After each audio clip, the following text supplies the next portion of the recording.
आज हम आपके लेकर के आए हैं याद शायरी। दोस्तों अगर शायरी की लाइन भी आपको पसंद आएगी तो प्लीज वीडियो को लाइक कीजिएगा और ज्यादा से ज्यादा इस वीडियो को शेयर कीजिएगा। चलिए दोस्तों शायरी को हम स्टार्ट करते हैं।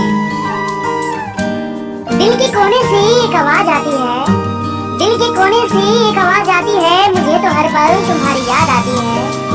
दिल पूछता है बार बार हमसे, दिल पूछता है बार बार हमसे, क्या तुम्हें भी हमारी याद आती है, क्या तुम्हें भी हमारी याद आती है।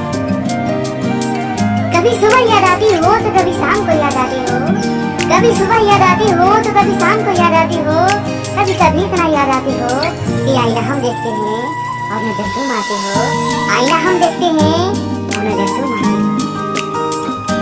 पास नहीं हो फिर भी तुमसे प्यार करते हैं, पास नहीं हो फिर भी तुमसे प्यार करते हैं, देखकर तस्वीर तुम्हारी तुम्हें याद करते हैं।